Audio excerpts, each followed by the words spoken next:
Saya adalah pendeta Kim Hyong Ik yang melayani di Gereja Beth Shalom, Gwangju. Mari kita memulai sesi kelima yang membicarakan tentang Injil Yohanes. Meskipun hari ini adalah sesi yang kelima, tetapi kita akan membahas pasal 6. Judulnya adalah Yesus Kristus, Roti Kehidupan. Seperti yang kita ketahui, ada mukjizat 5 roti 2 ikan. Tanda yang tidak biasa karena tertulis di Injil Matius, Markus, Lukas, dan Yohanes. Poin hari ini adalah, apa arti sebenarnya dari tanda 5 roti 2 ikan ini? Seperti yang sudah saya katakan, Injil Yohanes kitab yang lebih banyak membicarakan arti. Jadi, kita akan membahas tentang tanda 5 roti 2 ikan, tapi sebenarnya ada penjelasan yang sangat panjang tentang Tuhan sendiri. Melalui itu akan kita pahami arti tanda 5 roti 2 ikan. Dan kedua, Kristus bukanlah yang memberikan roti, tapi aku adalah roti hidup. Akulah roti. Kalian menginginkan orang yang memberikan roti, tapi aku sendiri adalah roti. Ketiga, makna yang bisa kita dapatkan dari tanda ini adalah tentang iman yang sejati. Secara umum kita paham tanda ini karena Tuhan begitu berkuasa, hanya dengan 1 kotak makan siang seorang anak dapat memberi makan lelaki dewasa lebih dari 5.000 orang, sekitar 20.000 orang. Hanya Allah yang dapat memberi makan orang sebanyak itu. Jadi jangan khawatir, Tuhan memberi kita makan. Itu tidak buruk, itu baik. Tetapi, apakah hanya hal itu yang ingin Tuhan katakan melalui tanda 5 roti 2 ikan ini? Tentu tidak. Hal ini dijelaskan dengan sangat baik dalam Injil Yohanes. Dan Yesus naik ke atas gunung dan duduk di situ dengan murid-muridnya, dan Paskah, hari raya orang Yahudi, sudah dekat. Pertanda apa yang ada di sini? Karena Paskah sudah dekat. Ini kisah tentang Paskah. Kisah ini menunjukkan kepada kita bahwa untuk memahami tanda 5 roti 2 ikan ini, sangat penting untuk kita menghubungkannya dengan Paskah. Hari raya apakah Paskah itu? Seperti yang ditunjukkan dalam Keluaran pasal 12, ketika orang-orang Israel bebas dari perbudakan di Mesir. Pada malam itu, Allah memerintahkan mereka untuk menyembelih anak domba, mengoleskan darahnya di kanan kiri dan bagian atas pintu, kemudian memakan dagingnya dan keluar dari sana. Jadi kita tidak boleh berpikir bahwa domba Paskah ini berbeda cerita dengan kematian domba persembahan. Dan dengan kematian domba Paskah itu, ada satu hal lagi yang terhubung, yaitu roti. Sebenarnya, kisah hari ini adalah tentang roti. Cerita yang mengenyangkan. Kisah tentang roti, tapi roti hidup. Kalau kita membicarakan 5 roti 2 ikan, ini adalah 5 roti jelai dan 2 ekor ikan yang diambil dari anak kecil, dan Tuhan mempergunakan itu untuk memberi makan semua orang. Tuhan memberi makan. Sebenarnya maksud Tuhan bukanlah memberi roti, tetapi aku adalah roti hidup dan kalian harus makan aku. Harus makan aku. Inilah yang dimaksudkannya. Akulah roti hidup. Inilah roti yang turun dari surga. Barang siapa makan daripadanya, ia tidak akan mati. Jadi Tuhan adalah roti hidup dan berkata, kamu harus memakan aku. Saat Paskah mereka makan domba kan, tapi di sini dikatakan kamu harus memakan aku. Dan kemudian Rasul Paulus berkata, Yesus telah mati sebagai domba Paskah. Dan dalam Injil Yohanes, meskipun nanti kita akan membahas waktu kematian Yesus di kayu salib, Yesus mati pada saat domba-domba Paskah mati. Itulah kenapa Kristus memberikan tubuhnya. Tapi Tuhan memberikan tubuhnya dan menjelaskan artinya saat perjamuan kudus. Inilah tubuhku yang diserahkan bagi kamu. Makanlah aku, makanlah dagingku. Pada pasal hari ini pun dia juga berfirman, tetapi ada perbedaannya. Jadi yang kita lihat dalam pemahaman ini bukan sekedar kisah tentang makan, kenyang, dan hidup di dunia ini, tapi tentang Paskah sudah dekat. Dan Yesus adalah domba Paskah, tapi dengan cara apa? Dia memberikan dirinya kepada kita di kayu salib dan membuat kita memakan dan meminumnya. Inilah hidup. Itulah firman-Nya. Tentunya ini tentang kerohanian. Namun yang menjadi perhatian orang-orang bukanlah hal itu. Ketika orang-orang membaca Injil Yohanes, ada istilah yang sering kita ucapkan. Biasanya kalau susah mengerti disebut dengan lemot kan? Mereka tidak mengerti apa yang Yesus katakan. Begitu juga dengan Nikodemus, juga wanita Samaria. Semuanya seperti itu. Hal yang sama berlaku untuk orang-orang ini. Jika Tuhan berbicara, mereka tidak mengerti. Jadi Tuhan berbicara tentang hal-hal rohani. Tapi mereka mengejarnya menyeberangi Laut Galilea, Laut Tiberias. Yesus berkata, sesungguhnya kamu mencari aku, bukan karena kamu telah melihat tanda-tanda, melainkan karena kamu telah makan roti itu dan kamu kenyang. Ini kisah tentang melihat mukjizat. Mereka tidak tertarik pada artinya. Dan faktanya di pasal 6 ayat 2, orang banyak berbondong-bondong mengikuti Yesus dan dijelaskan alasan orang-orang ini datang, yaitu karena mereka sudah melihat tanda. Tanda apa? Tanda penyembuhan penyakit. Wow, orang ini hebat. Jadi perhatian mereka bukan pada artinya, tetapi pada keinginan untuk hidup sejahtera di dunia ini. Itulah yang Tuhan tegur, kamu berlari ke sini karena sudah makan roti dan kenyang. Lalu apa arti dari tanda 5 roti 2 ikan itu? Yaitu Tuhan merobek dan menyerahkan tubuhnya sendiri kepada orang-orang yang mati secara rohani, yang putus asa, yang sakit selama 38 tahun. Ini tanda untuk menyelamatkan dan memberikan dirinya kepada mereka. Ini bukan sekedar tanda memberikan roti. Kalau begitu muncul pertanyaan, kenapa dia menggunakan 5 roti dan 2 ikan? Kalau Tuhan mau, dia bisa saja mengambil debu dan tanah. Dia juga bisa melakukannya tanpa debu dan tanah. Kenapa 5 roti jelai dan 2 ekor ikan yang diperlukan? Padahal dia adalah Allah yang menciptakan dari yang tidak ada menjadi ada. Hal ini sangat penting. Hal ini bukan untuk menunjukkan kuasa ilahi Tuhan. Kalau bicara kuasa, mungkin mereka akan berkata, engkau hanya memberi makan sekali saja, tapi Musa telah memberi makan kami selama 40 tahun. Tapi bisakah engkau terus melakukannya? Jadi kalau memang Tuhan ingin memperlihatkan kuasanya, kenapa harus ada 5 roti dan 2 ikan? Dia bisa melakukannya. 5 roti 2 ikan ini bukan untuk memperlihatkan kuasa ilahi Tuhan. Intinya adalah untuk memperlihatkan kuasa salib dan Injil. Pernahkah saudara memikirkan tanda 5 roti dan 2 ikan ini? Apa makna dari ini semua? Sebenarnya 5 roti dan 2 ikan ini bukan apa-apa. Bahkan ketika dilihat oleh murid-muridnya, Tuhan bertanya kepada Filipus, bagaimana cara mengatasinya? Karena Filipus cepat berhitung, dia berkata, jadi kalau hanya ada 200 dinar, ini adalah jumlah upah kerja untuk sekitar 7-8 bulan. Jika engkau memiliki ini, engkau tidak akan dapat mengenyangkan banyak orang, engkau hanya bisa memberinya makan sedikit. Jadi seandainya ada 2.000 dinar, apakah mereka dapat makan dengan kenyang? Tapi sebenarnya 200 dinar yang dibicarakan Filipus itu tidak berarti apa-apa. 5 roti 2 ikan ini pun sungguh bukanlah apa-apa, tidak berarti ada atau tidaknya hal itu. Ini bahkan tidak terlihat, tidak ada gunanya. Disinilah terdapat rahasia kerajaan Allah.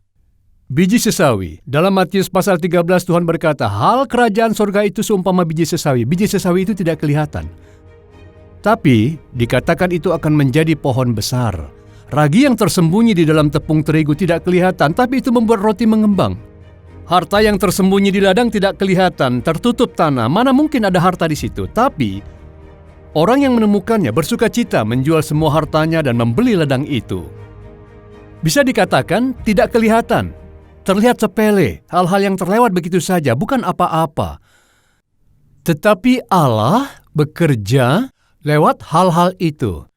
Dan selanjutnya, Yesus yang tidak penting, gereja yang tidak berarti, Yesus yang bukan siapa-siapa, inilah arti yang saya tuliskan. Orang-orang berkata, bukankah dia adalah orang Galilea, anak tukang kayu itu? Bagaimana ia dapat berkata, aku telah turun dari sorga? Di mata orang-orang, Yesus bukanlah siapa-siapa.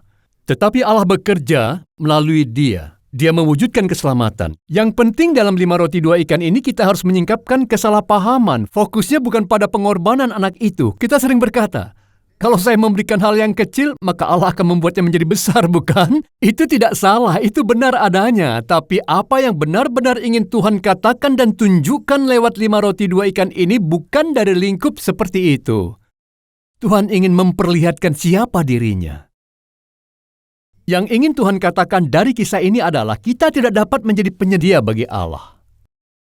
Ini bukan cerita tentang manusia memberikan sesuatu pada Allah sehingga Allah melakukan sesuatu. Allah akan bekerja dengan pengorbanan kita, jadi berkorbanlah. Ini bukan tentang itu, bukan.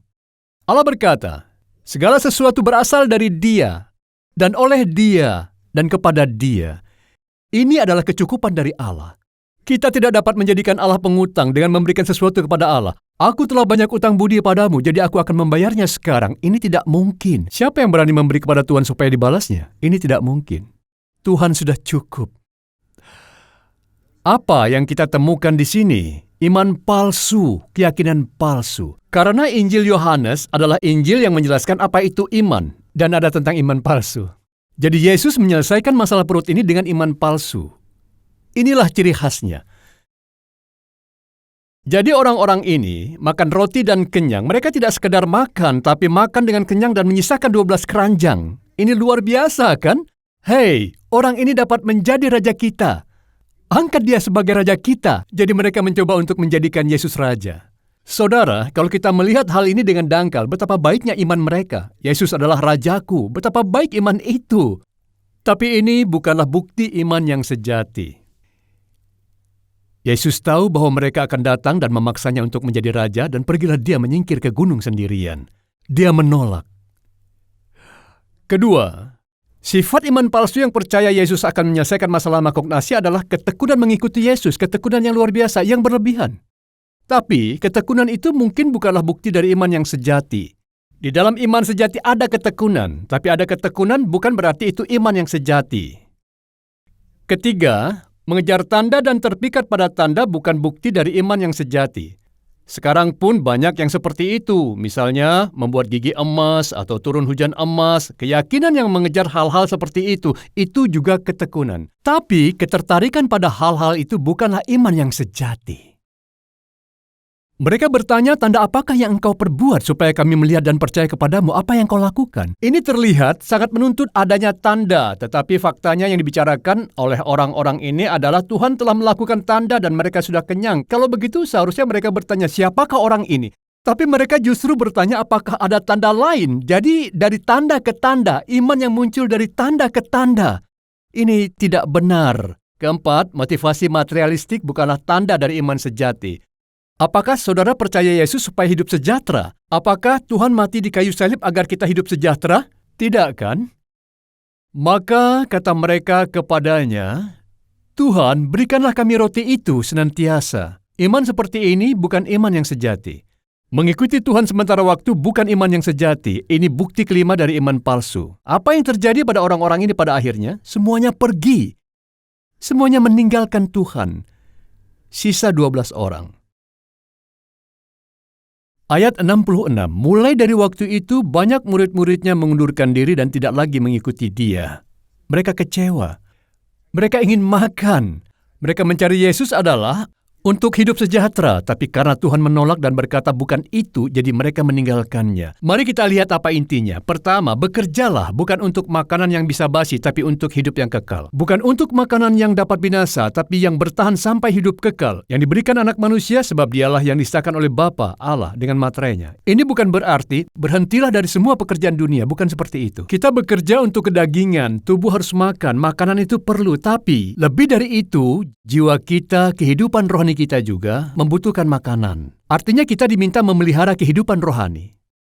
Kita berpikir kalau kita bisa makan, artinya kita hidup dengan baik. Lalu kalau menjalani kehidupan rohani yang beradab, itu sudah cukup. Bukan begitu. Hal percaya adalah hal bekerja. Orang-orang ini, setelah Yesus melakukan tanda 5 roti 2 ikan, dia pergi ke seberang Laut Tiberias, menyeberangi Laut Galilea di malam itu juga. Tapi orang-orang ini mengikutinya, luar biasa ketekunannya. Lalu mereka datang dan bertanya kepada Yesus, apa yang harus kami perbuat supaya berkenan kepada Allah? Pertanyaan ini juga terdengar cukup rohani. Melakukan pekerjaan yang berkenan kepada Allah, bagaimana caranya? Apa yang Tuhan katakan? Hendaklah kamu percaya kepada Dia yang telah diutus Allah.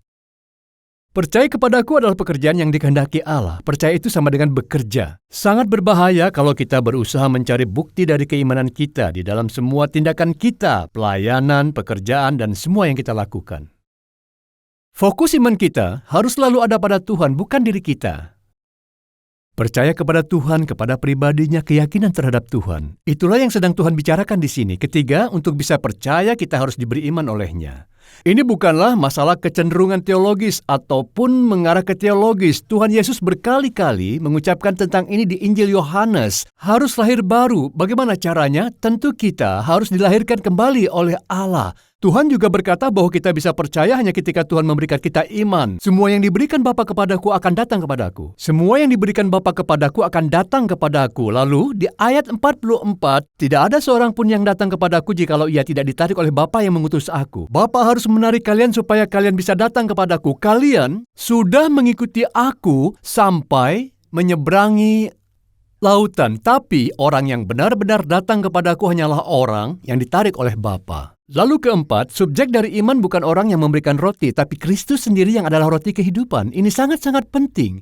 Kita ini sangatlah mudah untuk melewatkan kebaikan, pesona, dan keindahan dari Dia yang telah memberikan hadiah karena kita sudah terbuai dengan hadiahnya. Tapi bukan berarti kita harus membuangnya. Penting bagi kita untuk menganggap semua pemberian Allah sebagai kasih karunia, bersukacita, dan puas terhadap hal itu. Tapi, kita tidak boleh sampai kehilangan fokus. Tuhan adalah roti hidup. Kita tidak akan bisa makan kenyang tanpa Tuhan. Akulah roti hidup, barang siapa datang kepadaku, ia tidak akan lapar lagi. Masih ingat apa yang Tuhan katakan kepada wanita Samaria? Barang siapa yang minum air ini tidak akan haus lagi. Barang siapa percaya kepadaku, ia tidak akan haus lagi. Jadi yang Tuhan katakan adalah, akulah roti hidup. Kamu harus makan aku, kamu harus makan dan kenyang akan aku. Mari kita lihat sedikit lagi tentang Yesus sebagai roti hidup. Ketika Yesus berkhotbah, dia berbicara tentang perjanjian lama. Tentang apa?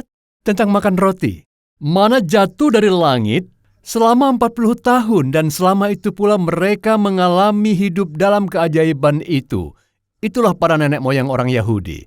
Dia berbicara tentang itu, maka kata Yesus kepada mereka, "Aku berkata kepadamu, sesungguhnya bukan Musa yang memberikan kamu roti dari sorga." Mereka terkesan menuntut, Musa memberi kami roti dan selama 40 tahun dia telah memberikan roti kepada nenek moyang kami. Tetapi engkau hanya memberikannya sekali. Bapakku yang telah memberi kamu roti yang benar dari surga. Jadi, intinya bukan mana. Sebenarnya mana adalah tanda yang melambangkan aku.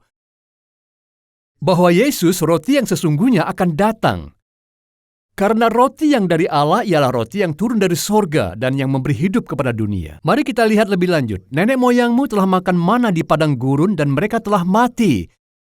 Tapi, ini adalah roti yang turun dari sorga, barang siapa makan daripadanya ia tidak akan mati. Apakah itu? Tuhan Yesus. Roti hidup, roti yang sesungguhnya. Tidak akan mati. Itu firman-Nya. Jadi sebenarnya yang ingin dikatakan Tuhan bukanlah makanlah dengan kenyang, tapi makanlah aku. Sambil mengatakan itu, dia juga berfirman. Kata Yesus kepada mereka, "Aku berkata kepadamu, sesungguhnya jikalau kamu tidak makan daging anak manusia," Yesus menyuruh untuk memakan dirinya kan? "Dan jika kamu tidak minum darah anak manusia, kalau kamu tidak makan aku, kamu tidak ada hidup.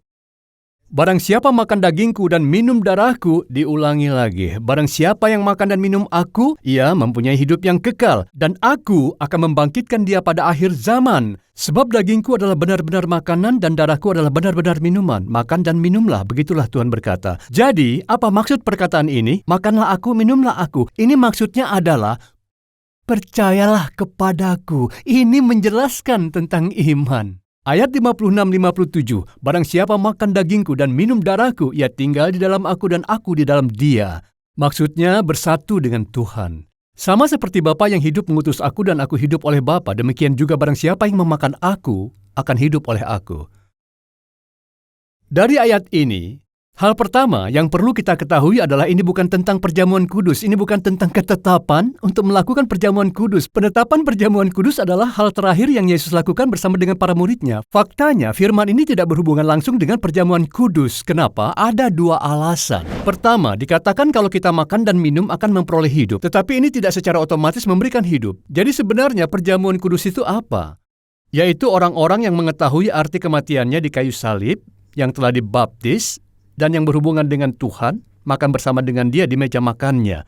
Kita harus paham bahwa pengertian seperti itu beda konteksnya dengan perjamuan kudus. Kalau begitu, bagi siapa yang makan daging Tuhan dan minum darah Tuhan, ada janji yang diberikan Tuhan. Janji dan keyakinan akan hidup yang kekal. Kamu akan memperoleh hidup yang kekal. Dia terus-menerus mengulanginya. Begitu. Jikalau seorang makan dari roti ini, ia akan hidup selama-lamanya. Apakah maksud dari roti ini? Tuhan Yesus, roti hidup yang turun dari surga. Hidup kekal, Dia menjanjikan hidup.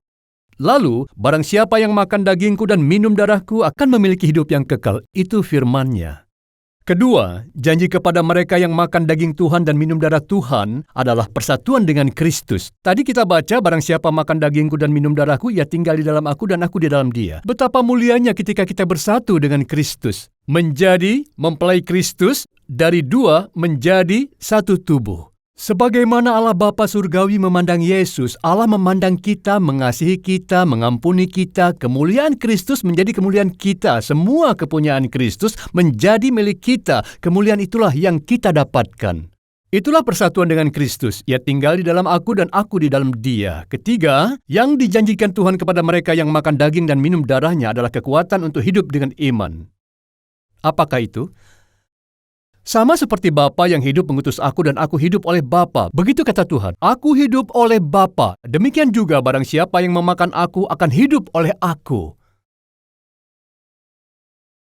Tuhan adalah kekuatanku. Tuhan adalah kekuatan untuk hidup. Meski aku tidak punya uang, gagal dan frustasi, kehidupan tidak seperti yang diinginkan, tapi Tuhan adalah kekuatan.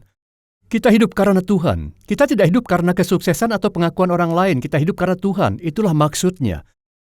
Jadi sekali lagi, penyelesaian tentang ini adalah karena Paskah sudah dekat. Ini kuncinya kan? Paskah, domba Paskah, dan Tuhan memberikan dirinya sendiri. Ini semua berhubungan, jadi kita harus memakan Tuhan. Bukan sekedar makan roti lalu kenyang, tapi kita harus makan diri Tuhan. Lalu apa maksudnya makan domba Paskah, makan roti hidup? Yaitu makan Yesus sebagai roti hidup. Apa arti dari daging dan darah? Tanpa kematian Tuhan di kayu salib, bagaimana engkau memberikan diri kepada kami? Dan disuruh memakan, artinya disuruh untuk percaya. Pada akhirnya semua ini adalah penjelasan tentang iman. Selanjutnya, kita tidak boleh kehilangan fokus pada hal-hal rohani ini. Jadi kalau kita hanya sering mendengar tentang hal kedagingan, kekenyangan jasmani, itu semua tidak berarti. Rohlah yang memberi hidup, daging sama sekali tidak berguna. Yang kukatakan kepadamu adalah roh dan hidup. Tetapi, pada akhirnya mereka membuat keputusan yang buruk. Mereka hanya makan roti dan pergi. Sungguh menyedihkan. Khotbah Tuhan itu panjang. Panjang, jadi Tuhan juga lelah. Panjang. Sesudah mendengar semuanya itu, banyak dari murid-murid Yesus berkata, murid-murid di sini adalah mereka yang makan roti dan kenyang. Terjemahan langsungnya adalah pengikut, follower. Sesudah mendengar semuanya itu, murid-murid Yesus berkata, perkataan ini keras, siapakah yang sanggup mendengarkannya? Tidak ada seorang pun dapat datang kepadaku kalau Bapa tidak mengaruniakannya. Perhatikan firman ini. Respon mereka adalah, ini sulit, ayo pergi. Sepertinya tidak akan ada jawaban, ayo pergi. Jadi, kita juga harus memahami dengan baik bahwa firman Tuhan itu sulit. Mereka berbisik-bisik, aduh susah, apa maksudnya itu? Susah sekali. Tuhan tahu. Lalu berkata, adakah perkataan itu menggoncangkan imanmu? Ini penting. Ini bukan tentang perkataan yang sulit. Mereka tersinggung. Hati mereka tersinggung.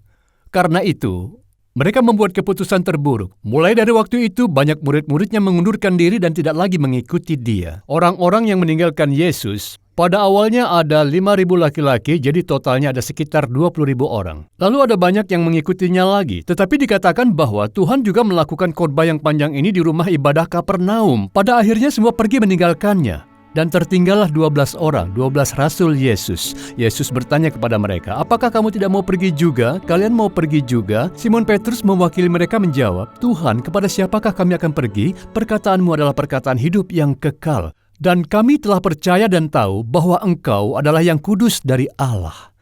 Jawaban yang luar biasa. Apakah yang penting di sini? Perkataanmu adalah perkataan hidup yang kekal.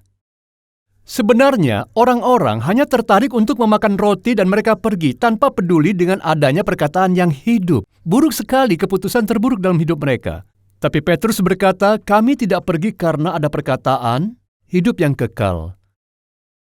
Di sini ada satu lagi tanda tersirat kita bahas sebentar di pasal 6.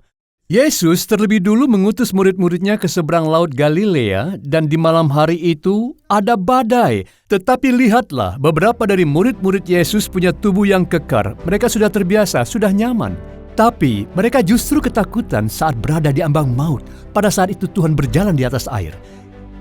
Ini adalah tanda Yesus berjalan di atas air. Tetapi masalahnya adalah apakah ini dilihat sebagai tanda atau tidak? Biasanya diketahui bahwa tanda yang tercatat di Injil Yohanes ada 7, karena khotbah panjang Yesus tercatat juga ada 7. Dan lagi Yesus berkata, Aku adalah siapa? Nanti akan saya jelaskan. Cerita yang sangat penting tentang pernyataan Yesus akan dirinya ada 7, dan ini semua berhubungan dengan 7 buah tanda. Itu sebabnya biasanya dikatakan hanya ada 7. Ada yang menganggap bahwa tanda terakhir adalah tentang penangkapan 153 ekor ikan di pasal 21. Ada juga yang menganggap peristiwa berjalan di atas air ini sebagai tanda, biasanya dipastikan menjadi 7.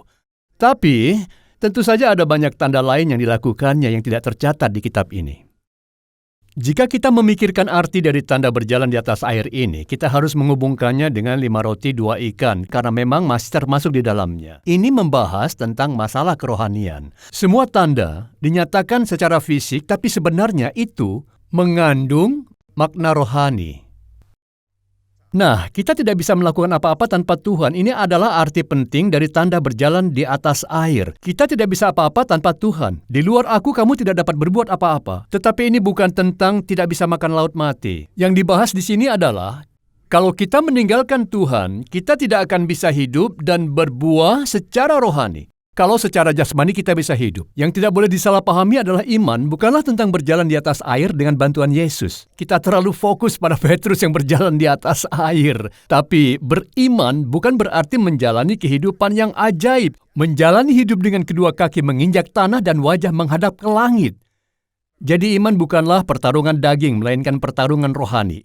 Ini bukan tentang berjalan di atas air, tidak makan tapi bisa hidup, ada mukjizat. Iman adalah tetap berjalan bersama Tuhan, walau di tengah badai sekalipun. Kalau beserta Tuhan, kita akan melewati badai dan tiba dengan selamat di tempat tujuan. Inilah iman. Hendaknya jangan salah memahami iman. Misalnya mukjizat hanya dengan 5 roti 2 ikan, berjalan dengan Tuhan di atas air.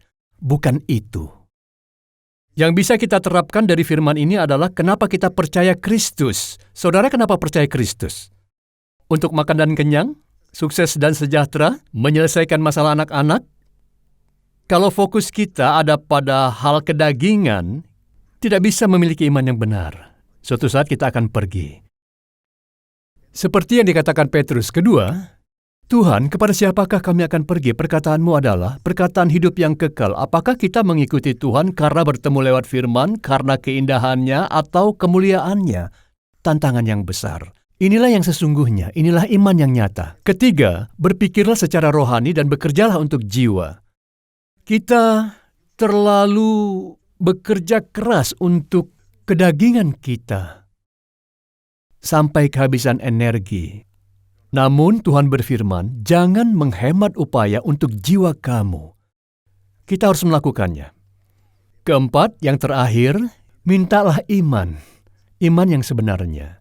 Bukan iman palsu, iman yang dibelokkan, iman yang tidak sempurna, tapi iman benar yang sempurna. Seperti apa? Di pasal 2 sudah saya katakan, iman adalah hubungan pribadi dengan Tuhan. Kita harus meminta iman yang seperti itu di hadapan Tuhan.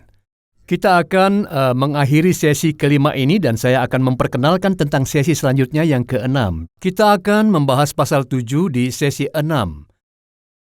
Bagaimana kita tahu bahwa dia adalah Kristus? Kriteria apa yang kita gunakan untuk membedakan bahwa dia Kristus atau bukan? Khususnya, kita akan membahas tentang waktu yang terkandung di dalam Injil Yohanes. Sambil kita mencari maknanya, kita akan membahas tentang cara membedakan Kristus dengan yang lain di sesi selanjutnya. Terima kasih atas perhatian Anda.